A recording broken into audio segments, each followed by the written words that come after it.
Picture this. The only growing space you have is your driveway, not a yard, not a vegetable bed, not 1 square foot of soil you can dig, just the flat slab of concrete you park the car on.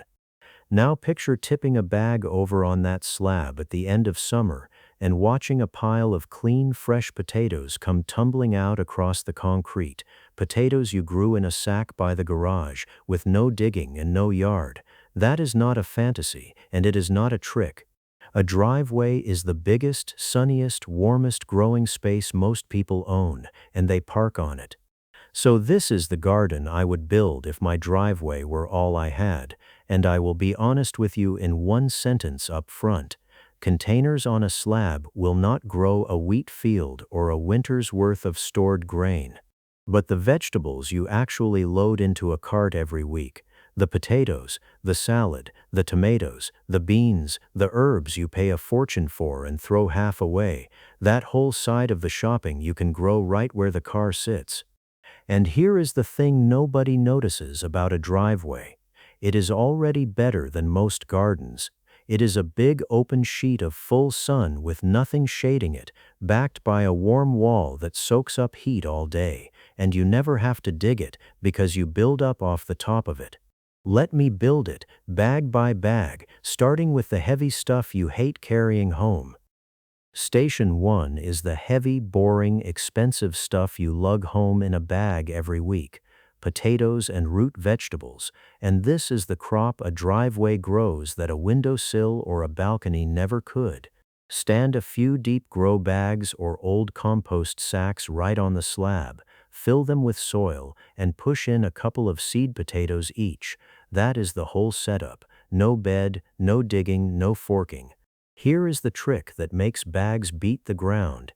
As the plant grows, you keep mounding more soil up around the stem, and it keeps making potatoes up the buried stalk, so a tall bag turns a couple of seed potatoes into a surprising haul stacked all the way up. And here is the payoff moment, the reason I opened on it. When they are ready, you do not dig, you just grab the bag and tip it straight out onto the driveway, and a clean pile of potatoes rolls out with no forking, no cutting a single one in half by mistake. Do the same with a couple of deep tubs of carrots and beetroot, and here is the surprise on those.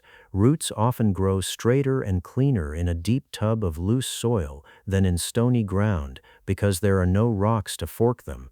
A few bags and tubs on the concrete quietly stand in for the heaviest, most rebought corner of the cart. Station 2 is the fresh stuff you rebuy the most. Station 2 is the fresh stuff that goes off the fastest and that you rebuy every single trip. Salad, and on a driveway you do not grow a pot of it, you grow a production line. Line up a run of wide, shallow tubs or a long trough along the sunniest edge of the slab, and here is why a driveway wins. You finally have the length to stagger it.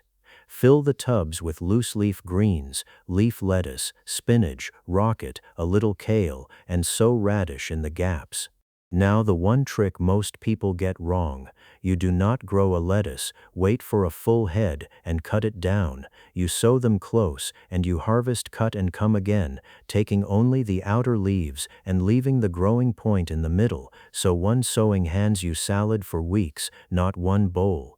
And because you have a whole row, you sow a little of each tub a couple of weeks apart, so as one tub is picked out, the next is coming ready, a rolling supply instead of a glut, then nothing. The radish is your fast win in the gaps. Seed to a crisp, peppery pull is often only around 3 to 4 weeks, quicker than a bag of salad goes slimy in the fridge, and the radish leaves go straight in the same bowl too. A run of shallow tubs on a driveway can hand you a fresh salad most days of the week, about a minute from slab to plate.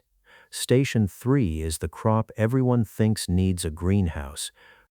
Station 3 is where the driveway does something no open garden can, and it is the crop people assume you need a greenhouse for: tomatoes, peppers, and chilies, grown against the warm wall. Every driveway runs alongside something: a house wall, a garage, a fence, and if it faces the sun, that wall is the single warmest spot on the whole property. Here is why, and it is the driveway's secret weapon. All that brick, concrete, and paving soaks up the sun all day and then breathes the heat back out slowly in the evening, so a grow bag of tomatoes sitting on the slab against a sunny wall lives in a little pocket of stored warmth, like a free half a greenhouse with no glass to buy. That stored heat can ripen fruit earlier in the year and hold it going later than the same plant would manage out in the open, exposed middle of a garden. Stand your grow bags of tomatoes, peppers, and chilies in a row along that wall. Give them a cane or a string to lean on, and here is the second surprise that keeps the harvest coming. The more you pick, the more they set, because the plant is only trying to make seed, so every fruit you take pushes it to flower and try again. A warm wall you already own, a few bags on the slab in front of it, and you are picking the summer crops that people spend real money on glasshouses to grow. Before I build the next 3, let me show you the space on a driveway that is completely free and completely wasted. So look at what the slab holds already. Bags of potatoes and roots, a long production line of salad, and a warm wall of tomatoes and peppers. Stop and notice what that is, because that is already the heaviest, freshest, and most expensive corners of the cart: the carbs, the salad, and the summer fruit, all grown on a sheet of concrete you used to just park on. The next 3 are what turn a good haul into never buying vegetables again: the crop that grows straight up into thin air, the flavor you overpay for the worst, and the one move that keeps the whole slab feeding you when everyone else's pots have gone bare for the winter. Quick question while we are here, and I do read every reply. What is the one vegetable you are most tired of paying for? Tell me in the comments. I am genuinely curious what tops your list. Now, Station 4, and it grows on the one space nothing is using. Station 4 grows on the space nobody uses on a driveway. Straight up. Look at that wall or fence behind your bags, all that vertical face, stories of it, growing absolutely nothing. So lean a slim trellis against it, or run a few strings from the ground to the top, stand a pot at the bottom, and send up climbers, runner beans, peas, and cucumbers. This is the heavy hitter for the space it takes, because a climbing bean is one of the most generous things you can grow for its footprint. One pot no bigger than a dinner plate, a few strings, and the plant does all its growing in the air above it, instead of sprawling across the slab. And beans and cucumbers do the same generous trick. The more you pick the young ones, the more the plant sets, so a single row up a wall can hand you beans and cucumbers for weeks from pots you can step around. Here is the neat bonus that makes the wall even smarter. That green curtain of climbing leaves throws a strip of cool shade down onto the hot slab just below it, and on a sun-baked driveway, that shade is not a problem. It is a gift, because it is the perfect cool spot to slide a tub of summer lettuce so it does not wilt and bolt in the heat. You are stacking 2 crops into the same column of air, beans up top, salad in the shade at their feet. Station 5 is the flavor that turns a pile of veg into actual meals. Station 5 is the flavor and the near-free stuff, the herbs, the green onions, and one big generous plant, and this is the corner of the produce section you overpay for the very worst. Think about how herbs are sold: a few cut sprigs sealed in a stiff plastic clamshell, one of the highest prices by weight in the whole store, and they turn to slime in the fridge in days, so half of every pack goes in the bin. It is the worst value on the shelf, and the easiest thing of all to replace. Herbs are small and they love the warmth bouncing off the slab, so line up little pots of the ones you actually cook with: basil, parsley, cilantro, a pot of mint kept on its own because it will bully everything next to it, and a clump of chives. Here is the spike, and it is almost too easy. One living herb pot you snip from all season costs about what a single clamshell does, except it never stops. Basil and parsley regrow the more you pinch them. Mint and chives come back on their own year after year, and green onions will regrow from the white root ends you were about to throw away. So push those scraps into a pot, and that little patch is effectively free forever, and leave room on the slab for one big generous pot of courgette, because a single healthy plant is famous for burying you in fruit all summer long from one pot, the definition of never buying that vegetable again. Flavor by the door, free onions from your scraps, and one plant that will not stop feeding you. Station 6 is the one that earns the word never. Station 6 is the one that earns the word never in Never Buy Vegetables Again, and it is the station almost everyone skips. Here is the mistake most people make.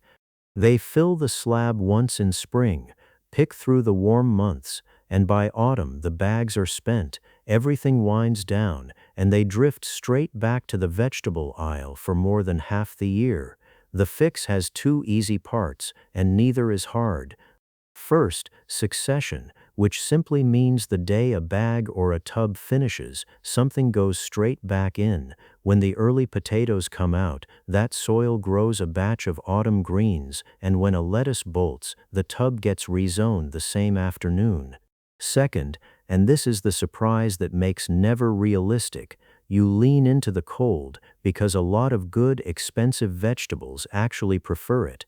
Hardy kale, leeks, chard, winter lettuce, spinach, and rocket keep growing through chilly weather, and a driveway makes them easy to protect. Pull the pots up close against that warm wall and lay a cheap clear cover or a cloche over them on the coldest nights, and you keep cutting fresh leaves and pulling leeks deep into the cold months, exactly when the same vegetables are at their most expensive and their least fresh in the store.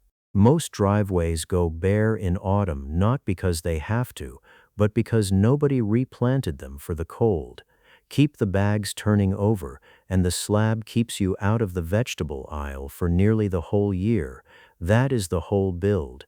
Now here is how you run it, so it actually replaces the shopping instead of just decorating the parking spot. Here is the part that ties a dozen bags into one working garden instead of a dozen separate ones, and it is the reason a parking slab can genuinely keep you out of the vegetable aisle. A driveway has one real gift and one real limit. The gift is sun and warmth, more open sun than most borders ever get, plus that heat-storing wall. The limit is that everything lives in a container, so nothing looks after itself. 3 simple rules make it all work. First, read the heat. Put the sun and warmth lovers, the tomatoes, peppers, and chilies, tight against the warm wall, and give the cool-preferring greens the shade at the climber's feet, everyone in the spot they actually want. Second, go up always. The wall and the fence are the cheapest space you own, so send anything that will climb into the air, and let the slab hold the big bags that cannot.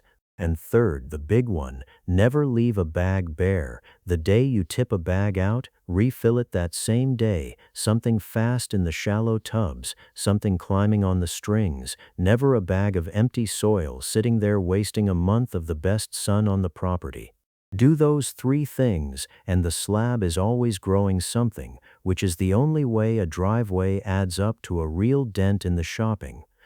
And one quiet bonus of building it all in bags and pots, you never touch the driveway itself, so nothing is permanent. You can move a bag to chase the sun, and if you ever move house, the whole garden comes with you.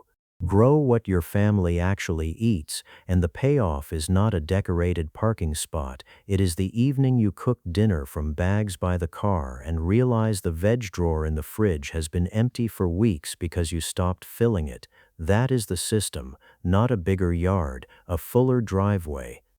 So that is the garden I would build if my driveway were all I had. Bags of potatoes and roots you tip out on the concrete, a production line of cut-and-come-again salad, a warm wall of tomatoes and peppers, beans and cucumbers climbing the fence, herbs and onions and a courgette that will not quit, and cool season greens to carry it through the cold.